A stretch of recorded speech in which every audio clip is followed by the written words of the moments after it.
My name's Noel. No. I'm an alcoholic. Hi. And, Love you, Noel. Lots and lots and lots. Bunches. it's kind of sad when you're the guy speaker and you got to pull the microphone down. It's kind of... I wasn't being chivalrous when I asked her if she wanted to go first. I had to pee. And then I got back and I started drinking the water, and now I got to pee again. So what do we got, a half an hour? Yeah. All right, so that'll be good because that'll be about my limit.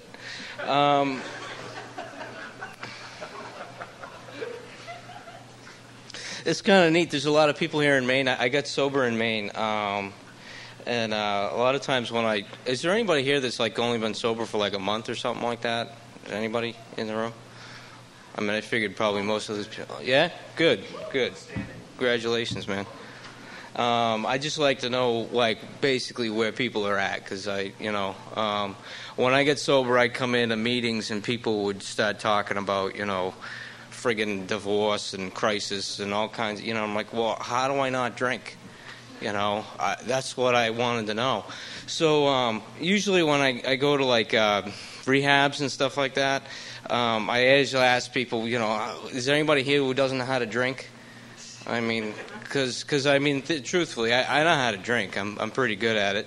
I could outdrink guys who are like 3 times my size. I remember when I was 16 years old, I was playing anchor man with a bunch of guys from a wrestling team, and I was the anchor man, and they quit. And, so, like, I don't have any problem with drinking. The problem that I realize is not drinking. And I imagine that there's people in the room that have a little bit of problem with that, too. When I get to AA, I didn't, and I still don't know. I don't have any idea on my own. I have absolutely no idea how to not drink. When I was 12 years old, I picked up alcohol, and I didn't put it down until I was 24. And I lived that entire period of my life pretty much drunk.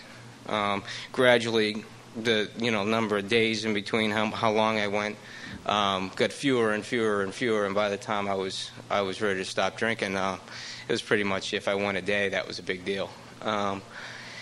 And so I was 24 years old. I was living in Bangor, Maine. It's a really great place to drink. There's not really a lot else to do in Bangor, Maine. So I had gone up to graduate school, and I was going to graduate school, which is my first reason why I wasn't an alcoholic, because I was in graduate school, and you can't possibly be an alcoholic if you're in graduate school. And my other reason was because I had never done cocaine. And you put those 2 reasons together, and you've got a perfectly sound argument as to why you are not alcoholic. And so I was in graduate school, and they were paying for me to go to school. And I was a teaching assistant, and I used to go study economics during the day. And about 3 o'clock in the afternoon, I'd go out and I'd look into the teaching assistant's room, and all the kids would turn around and look at me, and they were thinking these things about me. And they all thought that, I was an idiot and I was a freak and I didn't belong there. And half of them thought I was gay. And then, the girls didn't really like me, but they should. And they all think they're smarter than me. So I couldn't stand what they were thinking, so I'd go home. And on my way home, I'd stop off in the Rite Aid. The Rite Aid. I loved Maine because I grew up in Massachusetts where you can't do anything. And in Maine, they sell beer at gas stations and at Rite Aids, which I didn't know what Rite Aid was until I moved to Maine either. But they sell beer at Rite Aid, and you walk into the Rite Aid, and I'm thinking, I got to eat dinner. I haven't eaten anything all day long, and I walk through the aisle and I go over to the beer aisle and I pick up a 12-pack, and that's dinner. And then I bring it home and I put it down on the counter and I start making broccoli. And I'm going to have broccoli and beer. And you've got hops, barley, broccoli. I mean, it's like a full diet. And I threw a couple carbs in there, like some pasta. And I was good to go. And then I'd start studying economics, and I'm really friggin' good at economics. I don't understand why. It's just this weird thing that God gave me this gift. I'm really good at it. And so I'm studying economics, and I'm not an alcoholic because I can do statistics and I can do economics and drink a 12-pack of beer. And I can call my friends up and tutor them on the phone and tell them about how smart I am, and then I get off the phone and think that they all hate me and think I'm too stupid to, And it was insane. And what was going on was this kid lived upstairs from me. He was 18 years old, and I had gone to Maine because I got into like 4 other colleges for graduate school, but I was dating Beth, and Beth was going to be my wife, and she was going to have kids, and she was going to become a veterinarian, and I was going to be a school professor, and I was going to write books, and I could drink and stay home with the kids and write books. And she would be a veterinarian and really take care of me, and I'd go on sabbaticals, and I could go sleep with my graduate students, and all these things were going to happen. And it was just going to be fantastic. And so I'm in graduate school, and all the kids at school, they think those things about me, so that I can't talk to them, and I don't have any friends there. And Beth starting to really not understand me anymore. And so I'm hanging out with the 18-year-old kid up above me, and I'm buying him beer at night. And then I come home from school at 3 o'clock because what everyone's thinking, and I got to drink my beer and do my economics, and somebody stole my friggin' cigarettes. And I'm like, what happened to my cigarettes? Where'd they go? I locked the door before I left, and the cigarettes are gone, and then shit's getting moved all around my apartment. Someone's breaking into my friggin' house at night. And so then I'm like going into this panic, and everything's going crazy in my head, and it's like, and they're trying to trick me into like flunking me out of school, and things are going nuts. So then the cops start coming over to my house, but I can't tell the cops that it's the kid upstairs because I'm buying the kid booze. And I'm 21 years old, and I got a DUI, and if I get another arrest, then I have to go to jail, and da-da-da-da-da-da. So this craziness is going on, so I'm trying to talk to my girlfriend about it on the phone, and she's in school, so she doesn't have time to hear this. And it's going absolutely insane. I come home, things are missing, stuff's going crazy, everyone out at school's out to get me. And they're breaking into my house, they're stealing my cigarettes, they're moving shit around. Finally, somebody steals my grandfather's watch, and this is the one thing I actually cared about. It was a gold watch. It was the only thing I had that was my grandfather's. And so the cops were coming, and I said, that's it, and I filled them in on what was going on. I was going to take my big chance that they don't tell the cops that I was buying for them. And so I had to move, and craziness just kept going. What happened was I went home that Christmas, and Beth just didn't understand how much trouble I was having. And I went over to her house to try to convince her to come and live with me over Christmas break. And I had to move into a new apartment. And Beth's mother didn't insure her on her car. She didn't have car insurance. So she couldn't drive my car because she didn't have insurance. And if she got in an accident, I couldn't afford to deal with it because I had a DUI. And doesn't this woman understand? She has to insure her daughter on her car so that she can come live with me because she's going to be a veterinarian, and I'm going to write books and sleep with graduate students and teach classes. And she's ruining my friggin' life. And so I started screaming at this woman in the middle of her living room, her own house, screaming at her that she's ruining my life. None of these people get it. They're all screwing everything up. And Beth just looks at me and said, I can't deal with you anymore. You're out of your friggin' mind. You're just out of your mind. See, I used to go over to Beth's house because it was normal. It was like normal land. They watched fucking Disney movies. Sorry, I promised myself I wouldn't swear. Now I'm swearing. But I'd go over and we'd watch like Dumbo or something like that. And then I'd go out like the other 6 nights out of the week, and I'd get cocked, and I'd hang out at bars, and I'd flirt with chicks. I couldn't cheat on my girlfriend because only losers cheat on their girlfriends. But I'd just like flirt with. One time a girl walked all the way around the bar, came over, stood right next to me, and stuck her tongue down my throat. I told my friend Pat, I'm like, watch, see that girl? I'm going to pick her up. because he didn't believe me that it was easy to pick girls up at the bar, you know. And so she comes walking all the way around the bar, sticks her tongue down my throat. I pushed her away. I said, I was just trying to prove a point. I have a girlfriend. You know, I had absolutely no sense. And then she smacked me, and I didn't get it. Like, why are you smacking me, you know? I'm trying to tell you, I'm a nice guy. I don't cheat on my girlfriend. So, you know, I never really did anything unfaithful, but I used to go and I'd live at bars, and then one night a week I'd have to go over to Beth's house to go watch Dumbo and feel normal. And the whole time I'd be like, I hate it here. And I couldn't wait to get out of there. And finally, she freed me.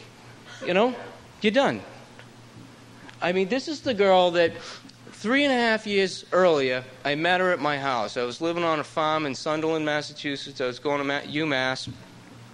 We used to have raging parties with like 200 people. They get off the bus. They called it the farmhouse. It was my house. And they get off which I loved. I mean, I loved it that my house had like a nickname. And it meant I was important, you know. And they'd get off the bus and they'd come to the farmhouse and they'd get drunk and you know, kids would play friggin' sitars out by the fire and like all kinds of weird shit go on. And I moved there with Allison because I was in love with Allison, and she was going to realize she was in love with me. Only she was dating my roommate from my previous house, Jeff, who owed me money, who didn't pay his bills. And she started dating Jeff right after we signed a lease together. Well, what was supposed to happen was Allison was supposed to realize that Jeff was a real jerk. When we moved in together, she was going to fall in love with me, start sleeping with me, and dump Jeff. Well, it didn't happen. And so I had to go find somebody different. So I'm at a party at my house, and this girl shows up, and I don't even like her. But I got to pick somebody up. You know, and now it's 3.5 years later, and I'm going to kill myself over this girl that I never liked. I never liked her the day I picked her up. She was a really nice girl. I took her hostage for 3.5 years so I could make Allison jealous, who I don't even talk to anymore. I don't even know her anymore, you know. And yet, you know, here it is 3.5 years later, and I'm living in Maine, and Beth can't deal with me anymore, so she breaks up with me, and I don't know what to do. So I drink. You know, I keep drinking. And what happened was I spent the next 4 days drunk, which really wasn't any different than the previous, 4 days. But I spent the next 4 days drunk and went to New Year's Eve night. I went out to Mom McKinn's in Boston. And I remember it was midnight, and I looked up. My friend Pat was making out with a chick, and I thought, how dare you? I just broke up with my girlfriend. You're not supposed to be with anybody tonight because you're my buddy and I'm sensitive. And so you're not supposed to, I'm the only one allowed to score tonight if anything happens. And I was afraid to talk to anybody. So, so I walked out of Mama Kin's. It was 20 below zero. I was wearing a flannel shirt. And the next thing I knew, I was on the tee. I don't know how I got to the tee. I don't know where I was on the tee. All I knew was that there were 4 kids. They were of a different ethnic origin, and they were kicking at me, kind of trying to wake me up a little bit.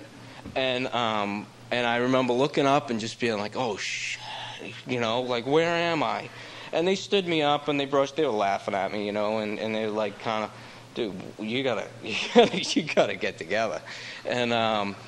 And so they said, I tried to figure out where I was. I had no idea where I was.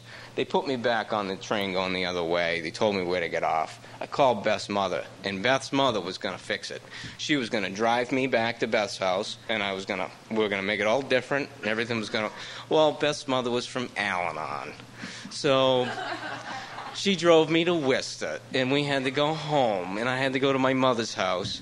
And I was humiliated, so I drove back up to Maine, and I spent the next 4 days drunk in Maine.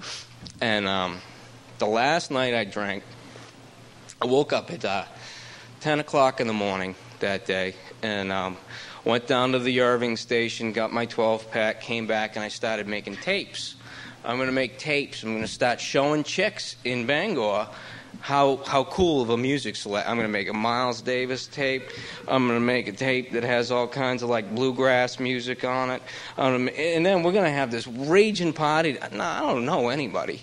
And we're going to make this raging party, and I'm going to play tapes all day long, and everybody's going to see. And I'm making these tapes, and then my time comes, and I go down to the bar. I've been scoping out like Fitz Willie's or something like that, and I go down there.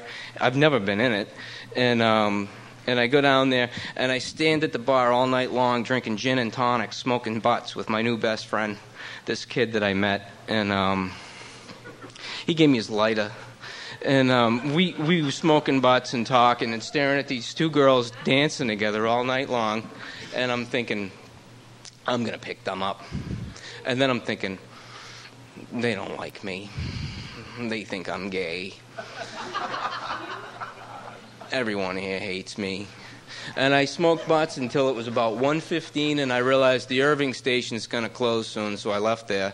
I walked up the street, and I remember standing in front of the refrigerator door at the Irving station, and I said, don't have any friggin' 12-packs.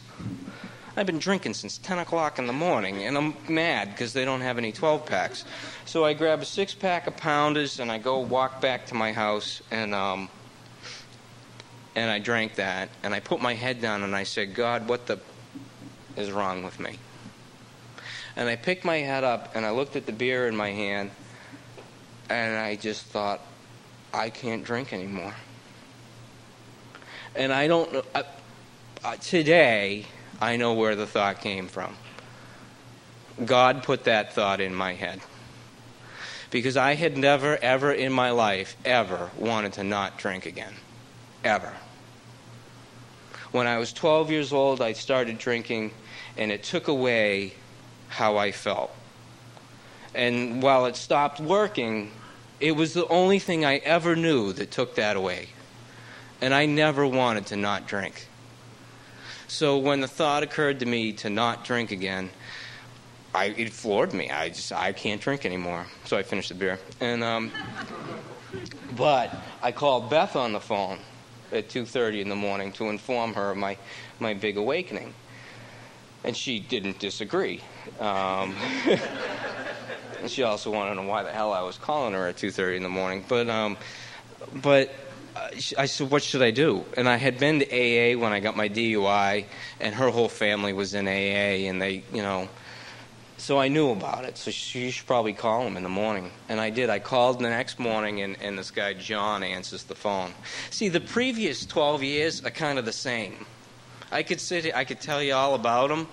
They're like the same story. It just keeps getting crazier and crazier and crazier until it gets to that day. And then, it's just nuts. And it started off, it was a lot of fun. But it just wasn't fun anymore. I mean, it was a mess. It was absolute insanity. And I didn't know that. Everything I know about what happened, I know now in hindsight. I know as of after writing about it and reading it to my sponsor and then going out and making amends about all this stuff. That's how I understand things to be the way they are today. I mean, what happened was I called AA, and this guy John answered the phone, and he said, hello, this is John. Are you Noel? Actually, he called me back, and I said, yes. He says, I'm from AA. I said, okay, whatever. And he said, I can come pick you up if you want and take you to a meet, and we can get together. I'll be at your house at exactly 9 o'clock. Don't be early because you'll be wasting your time, and don't be late or I'll leave. And I like this guy. I like that. He's an ass. And I like people that are like that. So I went out at exactly 9 o'clock. Boom, the guy was there. I went over to his house all day long and talked to him about football. I knew nothing about football. He knew nothing about football, but I didn't know that. He just had the football game on, so I assumed I must impress this man with my knowledge of football. So I started telling him everything I know about football. And about, I don't know, probably like 3 o'clock in the afternoon, he says, Tom's coming over. Okay, so Tom comes over. Tom is from Worcester. Now, I'm living in Bangor, Maine. It's 300 miles from Worcester. Tom used to drink at the bar that I used to stand outside of when I was 14 years old and say, dude, you want to buy me some beer? And we weren't like even close to normal kids either, too, because the guy go like, oh, okay, what do you want, a six-pack? I'd hand him a friggin' stack of ones like this. I need 8 cases. And the guy's like, what? And we'd be running across Lincoln Street like this with 8 cases of beer, you know? There's like 5 kids would come out of the corners and like, it was insane. We were nuts, you know? And that was 14, 15 years old. And so anyways, Tom knew, I mean, I probably bought dope off of him. He knew the same people I knew. He hung out with this, it was just like, maybe God put him there, maybe not, I don't know. But it was weird. So that kind of hooked me for the time being, 10 minutes. And then we went to a meeting. And I remember this about the meeting. There was a guy with white hair sitting at the back, and I didn't like him because he was obviously in charge. And he asked if anybody wanted to make a commitment to sobriety. And I said, so 24-hour commitment. I remember standing up to pick up my white chip. I think I had been like informed about the white chip on my way there or something. So I stood up and I started bawling. And I didn't know why I was crying. And that was over 8 years ago. And I know why I was crying. My whole life changed right then. I mean, I had no idea what was going to happen to me over the next 8 years. From the time I was 12 until I was 24 years old, I never didn't drink. I didn't know how to not drink. That day, that minute, I didn't know how to not drink. I still don't know how to not drink. What I learned how to do over the next 8 years is I learned how to do what I'm told. And that's what I do. I do what I'm told. But I didn't do it right away. What I did was I was just going to these meetings. And within like a couple of weeks, I'm looking around the room at these friggin' meetings. And, everybody in the room hates me. And nobody here knows what I know. And I don't really belong here. I mean, I haven't done cocaine. I'm in graduate school. I have 80% of my teeth.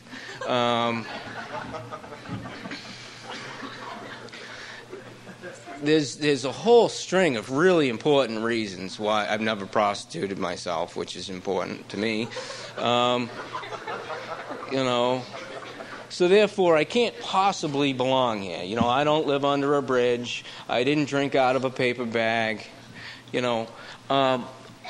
All of the real important reasons for not being an alcoholic were floating around my head all the time. And I remember being at this meeting at Husson College and staring at the back of Katie's head. And Katie, if you ever hear this tape, I'm sorry, but this is what I was thinking about. I was thinking about having sex with Katie. That's it. And like most people who have like no sobriety and are sitting around in meetings and haven't done anything to get better, I'm suffering from untreated alcoholism.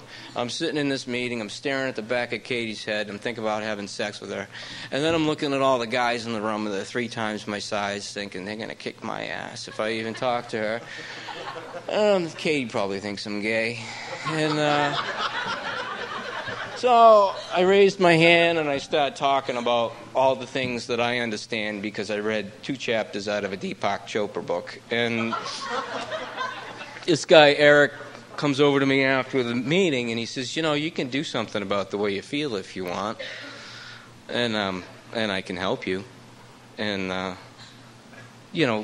F you prick, comes to mind like that. Like, who do you think you are? But at the same time, what was going on was I was going to these meetings for a month, and I go home, and everybody's saying, oh, it gets better, just keep coming, da-da-da-da-da. And, and they're all very nice, and they're trying to help me. And I go home, and I'd stare at the beam in my kitchen and think about hanging myself every night. And I was wondering when it was going to get better. I kept coming, and when's it going to stop? And what was happening was the craziness was just going non-stop in my brain. All the stuff that I just told you about, that was all still going on in my head, only I didn't have the only thing that ever took it away. It wasn't there anymore. It was gone. So it was just going 9,000 miles an hour inside my head, and it wouldn't stop. And I just wanted it to stop. That's all I ever wanted. I wanted that when I was 12. I wanted to understand why the kids acted like they did when I was a kid. I wanted to understand why I had problems. I wanted to understand all these things.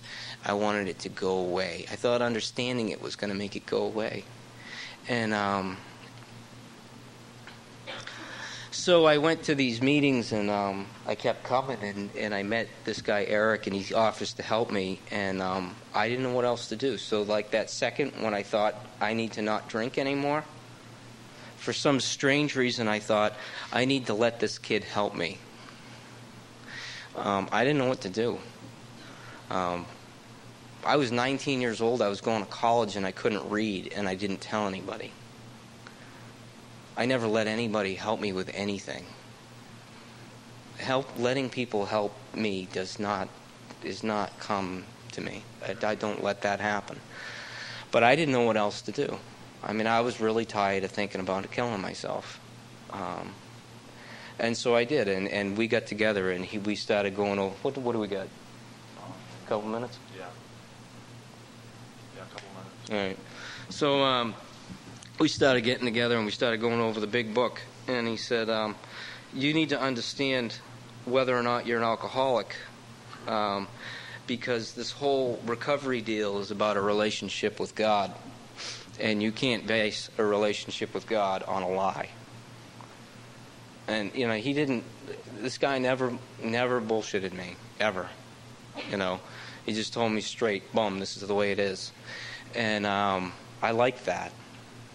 And what happened was we got together and we started reading through the description of the alcoholic. We read it all the time in meetings and how it works. I didn't know what the hell it was. The description of the alcoholic is from the doctor's opinion up to page 43 in the big book. That is the description of the alcoholic. At the time when they wrote it, it was the only description of an alcoholic. No one had ever written one before. No one knew what the hell an alcoholic was. I didn't know what an alcoholic was. I was sitting around AA meetings, and it come to me and said, I'm Noel, I'm an alcoholic, because he said it and he's going to say it. But I didn't know what it was. And so we went over it. It's very, very, very, very clear. He made it very clear to me. He says, there's two things you need to be concerned with. When you start drinking, can you control the amount of alcohol you drink? I said, no, can't do it. I have countless examples of, like I start out drinking and I fall out of trees. I end up on 290 hitchhiking home, And he looked at me, he said, good, don't ever drink again. Which is something that's almost kind of taboo to say in AA. But the reality is that's the truth. And he could tell me the truth because he had a solution. See, for somebody to just tell me that would be mean. That's like taunting a guy with no legs saying, come here, But it's not, But he actually had an answer. You could tell a guy with no legs, come here, if you gave him like a wheelchair or a pair of crutches or something. But, he had an answer. He said, you're going to die drunk. Because the reality is I don't know how to not drink. I can't not drink. There's this other part of alcoholism that I think we don't really like to talk about very much, which is that I have a mental obsession. And the mental obsession occurs when I have no alcohol in my body. It could occur today.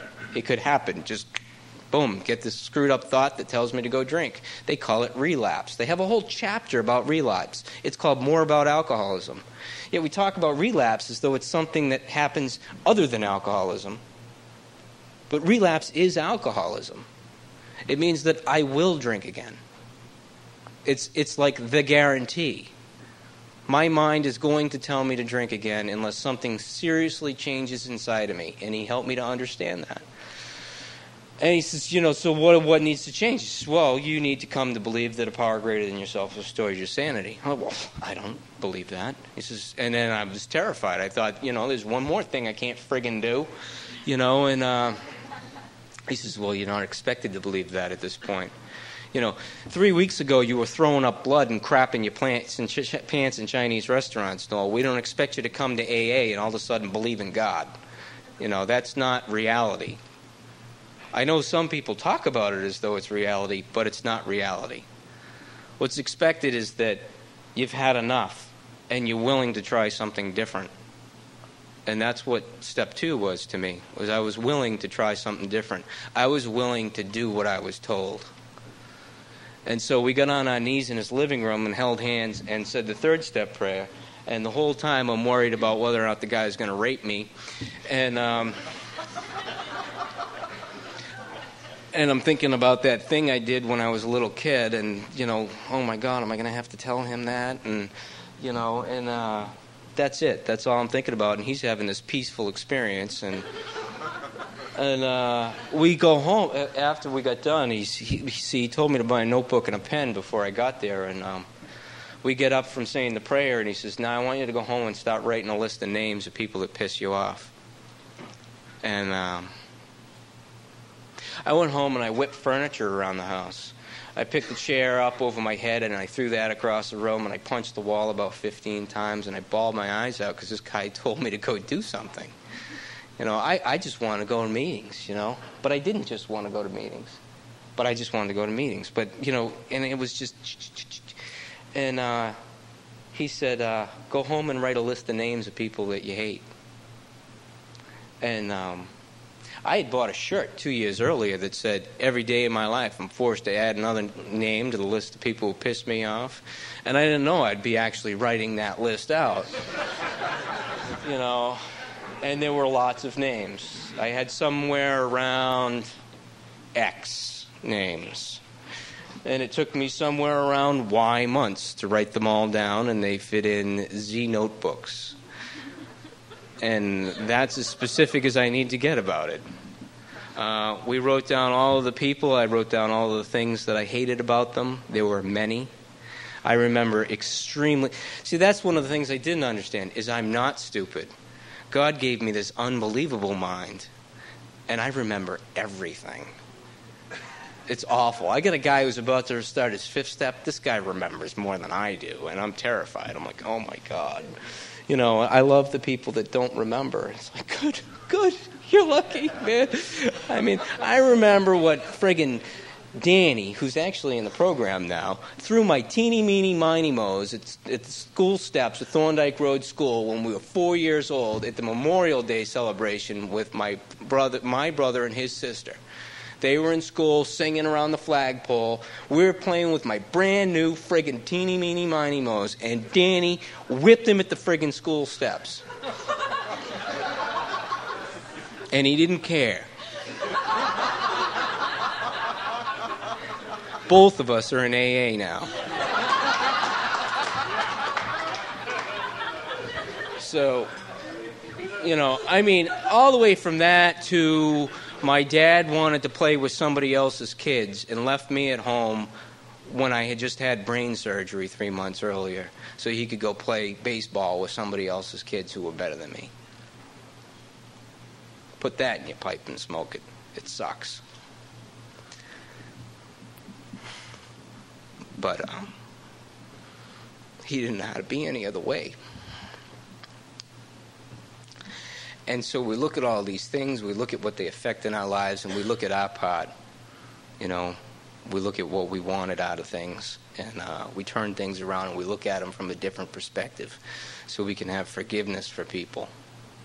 Because if we don't have forgiveness for people, we don't have any business asking people for forgiveness. And that's what I come to understand.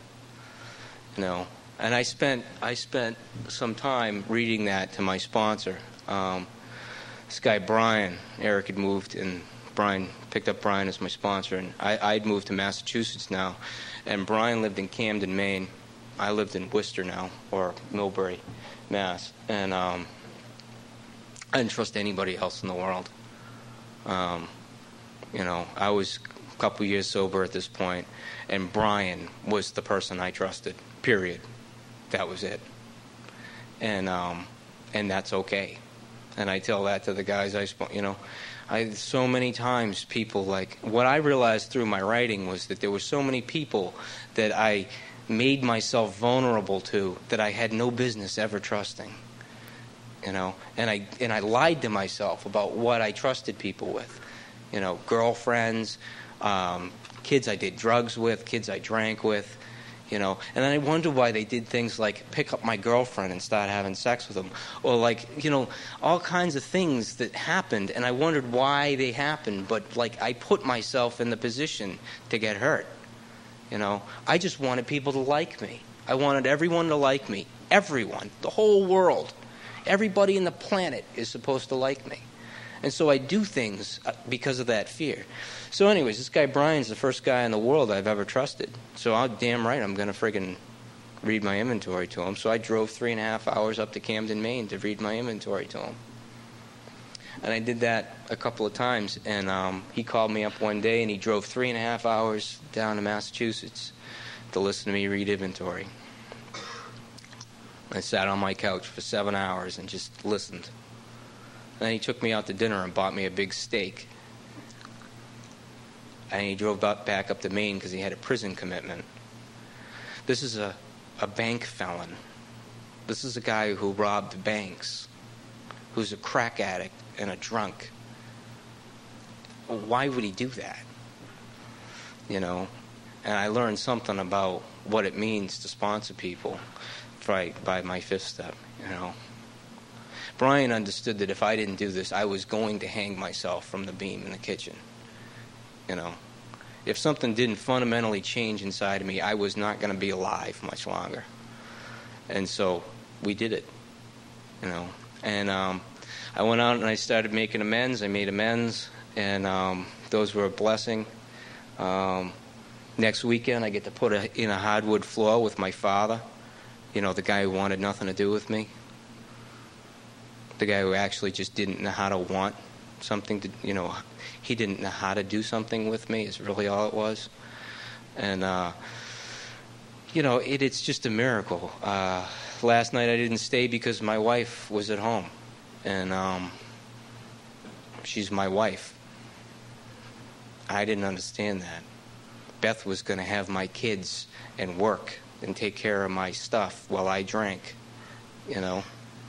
Last year, my wife got sick, and I was working 2 jobs to make sure that things got done.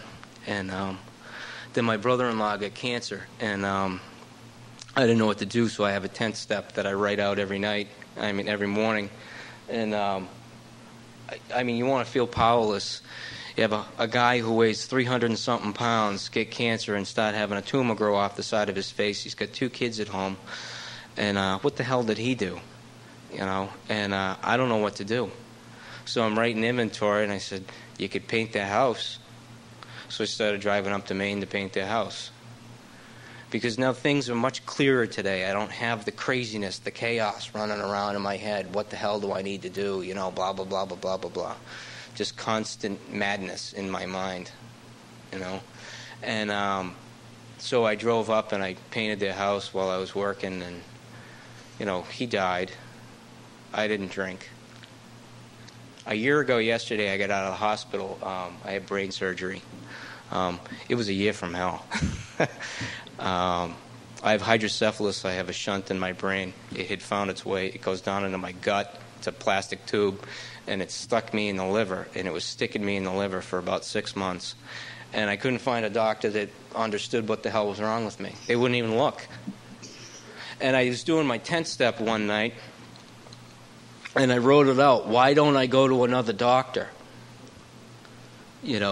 I was on this insurance plan that I thought I was stuck in New Hampshire, and I was afraid. That's what it came down to. I was afraid to go to another doctor. I was afraid.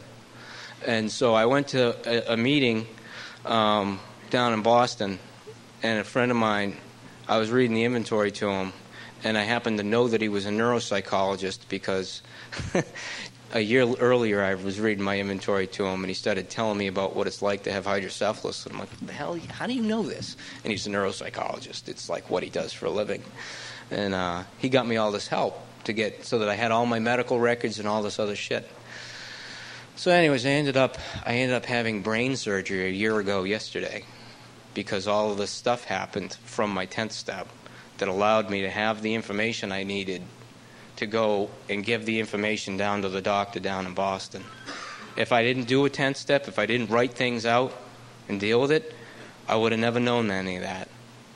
I wouldn't have known it. I would have just hated the doctor in New Hampshire. And I wouldn't have another solution. He's a prick. And I'm dead, you know. And so what I have instead is I have this process that allows me to get down to the truth, so that I actually know what to pray about. You know, I used to pray for, God bless this asshole and that jerk and da-da-da-da-da-da-da, you know. That's nice and it's a good start, but, it's a lot more effective to be able to say, God help me because I'm afraid of failing tomorrow at work when I have to give a presentation. That's really what I'm afraid of. I have to give a presentation. I know that I have to do it tomorrow. I mean, this is the truth. This is what's going on tomorrow. I wrote it out in my notebook today. I'm afraid. I've never failed at anything in my life. And yet I'm afraid that I'm going to fail. God's not going to let me fail. Won't happen.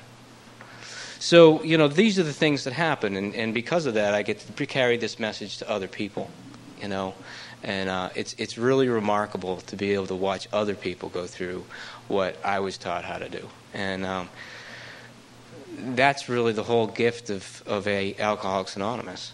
I came here and it was all about me.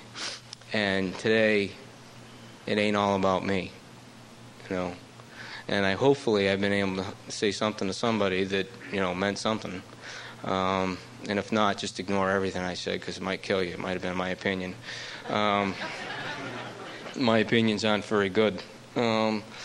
So I really am honored to be here, and thanks a lot for asking me to speak. And thanks for getting up on Sunday morning when you were probably up till Sunday morning. So take it easy.